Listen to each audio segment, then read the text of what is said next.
Bismillahirrahmanirrahim. Assalamualaikum warahmatullahi wabarakatuh. Kembali lagi bersama saya di channel ini di Paradigma 45, sahabat Paradigma 45 sebangsa setanah air. Semoga kita semua senantiasa diberikan kesehatan Allah Subhanahu wa taala untuk senantiasa menjaga negara kesatuan Republik Indonesia. Baik sahabat Paradigma 45, pada kesempatan ini saya akan menampilkan sebuah video yang di mana ada seorang gadis yang kemudian mengaku sebagai mantan relawan dari pengungsi Rohingya yang hari ini telah viral di berbagai media sosial bahwa telah dilakukan penolakan di mana rakyat Aceh atau penduduk Aceh kemudian menolak kedatangan pengungsi Rohingya yang datang berbondong-bondong ke Indonesia yang lari dari beberapa negara, yaitu dari Bangladesh maupun dari Malaysia. Jadi pengakuan dari seorang gadis cantik ini saya kira adalah pengakuan yang cukup luar biasa, karena bahkan beliau menceritakan menjadi relawan sejak masih kuliah di 2015 lalu sampai kemudian bertahun-tahun, dan ternyata beliau kemudian menceritakan borok dari pengungsi Rohingya ini yang memang kalau kita dengar dan kita saksikan bahwa itu cukup buruk dan membuat kita kemudian tidak lagi serik dan tidak suka terhadap kedatangan dari pengungsi Rohingya ini. Ya, gadis ini salah seorang mantan relawan ini kemudian menceritakan bahwa mereka kemudian bahkan menolak makanan yang diberikan oleh relawan yang ada pada saat itu, dan mereka rela membeli makanan lain daripada memakan makan relawan yang mungkin tidak sesuai dengan selera dan porsi mereka.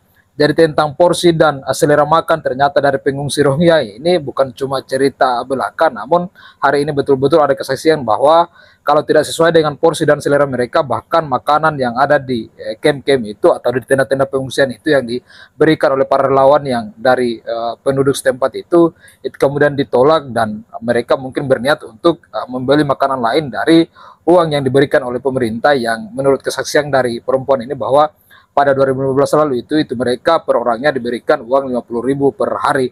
Ya mungkin ini uang asupan dari PBB atau mungkin dari pemerintah yang berhubungan dengan pengungsi dari Rohingya ini.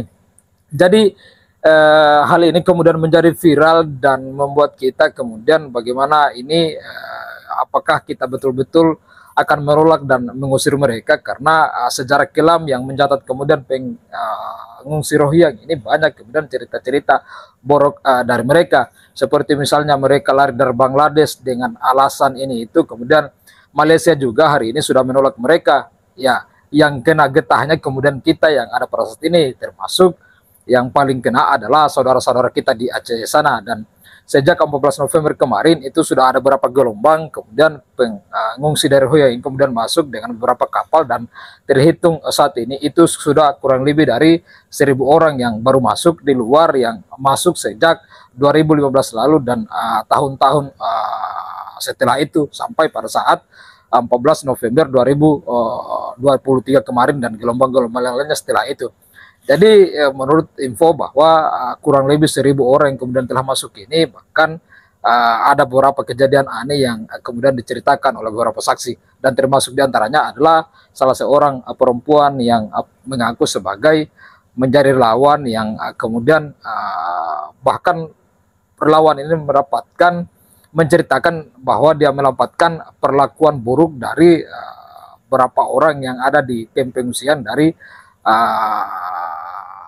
imigran Rohingya ini. Ya, adalah katanya ada kemudian laki-laki dan mereka itu yang sering melirik dan bahkan menggoda-goda relawan-relawan yang membantu dan memberikan makanan kepada mereka. Jadi ini adalah perilaku buruk yang kemudian memang tidak bisa kita terima dengan begitu saja. Ya, pertanyaannya kemudian apakah kemudian pemerintah yang ada pada saat ini, Presiden Republik Indonesia dan pemerintah Aceh, apakah kembali akan kemudian memulangkan mereka, ataukah memang akan membiarkan mereka? Namun ini adalah warning buat kita bahwa jangan sampai imigran ini kemudian menetap dan menjadi penduduk Indonesia, malah nanti ke depan itu akan menjadi benalu dan menjadi bahkan akan bertindak seperti raja yang kemudian akan ingin menguasai NKRI ini. Nah, seperti apa kemudian kesaksian dari mantan relawan dari pengungsian Rohingya ini? Mari langsung saja kita saksikan dan kita simak berikut ini. Jadi aku mau cerita sedikit pengalaman aku tentang pengungsi Rohingya ya.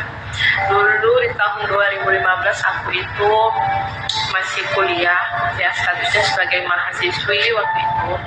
Nah, kalau nggak salah pertama kali orang Rohingya itu datang mengungsi ke Aceh itu tahun 2015.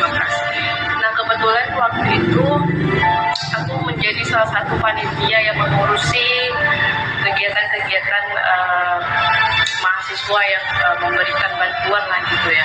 Dan pada saat itu masyarakat itu sangat antusias gitu dengan kedatangan ya, dianggap kan karena kan sesama muslimin saudara kita yang kita waktu itu beranggapan bahwasanya mereka itu diusir dari negaranya gitu kan, nggak dianggap sebagai warga negaranya. Kita kan namanya sebagai sesama umat muslim ya, otomatis kita tuh karena kita diajarkan sesama muslim itu adalah saudara, sehingga kita berusaha untuk membantulah saudara kita ini sebisa mungkin. Nah, waktu itu kejadian itu masyarakat di tempat aku tinggal itu memang sangat antusias memberikan bantuan kepada orang-orang Rohingya ini. Apalagi pengungsi Rohingya ini tuh rata-rata perempuan dan anak, dan juga ada lelakinya, tapi lelakinya itu lebih sedikit ketimbang perempuan dan anak-anaknya gitu. Anak-anaknya itu termasuk ada anak laki-laki dan anak perempuan. Apalagi kita mendengar cerita bahwasanya mereka itu di sana ada yang diperkosa. Bahkan waktu itu aku masih ingat banget, aku nyelamatin bukan nyelamatin ya, waktu itu aku wawancarai gitu seorang anak perempuan di bawah umur, kayaknya waktu itu dia masih umur 16 tahun. Dia ikut dalam rombongan itu dalam keadaan hamil, dan terus dia bilang suaminya itu di tengah waktu mereka perjalanan ke Aceh itu dibunuh dan dibuang ke laut karena takut kapal itu tadi oleng gimana. Aku juga nggak ngerti, nggak gitu paham waktu itu ya. Jadi siapa sih yang nggak iba dalam keadaan hamil muda, suaminya dibunuh kan gitu kan ya, otomatis dialah menjadi pusat perhatian kita kan. Nah, terus selanjutnya seiring berjalannya waktu mereka itu kan dapat anggaran gitu ya. Kalau nggak salah waktu itu mereka itu per harinya satu orang dapat 50.000, dan itu belum lagi bantuan-bantuan dari masyarakat yang memberikan secara langsung ya. Dan waktu itu pun juga untuk memberikan bantuan ke situ gak semua orang bisa akses, bisa masuk situ. Nah, kebetulan karena aku mahasiswa yang bisa akses ke tempat itu, jadi aku tahu betul itu gimana kehidupan mereka selama mengungsi di tempat wilayah itu. Nah, sifat-sifat mereka waktu pengungsian itu sih awalnya sih baik-baik ya, baik-baik. Tapi makin lama gimana ya, kayak sejak mereka itu tahu mereka itu dapat anggaran satu orang 50.000 ya, bayangin waktu itu sekitar 300-an kayaknya seingat aku, karena itu udah lama banget kan 2015 ya kan, kayaknya sekitar segitu, berapa juta gitu sehari untuk mereka gitu kan. Jadi ada waktu itu salah satu di antara mereka itu ketika diberi makan gitu ya, kayak nggak terima gitu dengan yang kita sediain gitu ya, bentuk makanan kita kasih itu nggak mau dimakan gitu, dan merasa karena nggak punya pegang uang banyak, merasa ya dia bisa beli yang lain gitu, nggak mau lagi makan dari yang kita masak itu gitu. Terus makin kesini tuh makin kurang ajar gitu ya, kurang ajar gimana ya, pengungsi laki-lakinya lah ya, pengungsi laki-lakinya itu kayak nggak bisa lihat cewek gitu kan, apalagi kayak kita nih kan cewek masih muda-muda kan, cewek Aceh itu kan cantik gitu kan, iya digodain gitu, ini kok gak ada sopannya gitu kan terhadap kita yang bantu mereka, malah mereka makin kurang ajar gitu kan. Ya, terus juga ada di antara mereka itu juga menggunakan uang bantuan itu untuk beli narkoba ya. Waktu itu ada ya 3 orang kalau nggak salah, tuh beritanya sempat viral itu waktu itu, 3 pengungsi Rohingya ketahuan membeli ganja.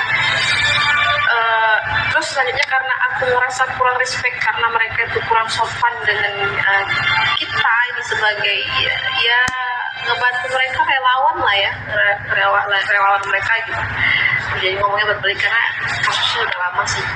Jadi waktu itu aku memutuskan aku nggak mau ikut lagi deh gitu kan. Nggak bersyukur banget sih, jadi orang udah dibantu juga kok bertingkah gitu. Dan merasa mereka tuh kayak raja gitu, raja yang harus diagung-agungkan, semuanya harus disediakan gitu. Nah, beberapa hari aku tidak mengikuti kegiatan untuk menjadi relawan itu. Aku dengar cerita nih dari temennya kan, temen yang masih ikut.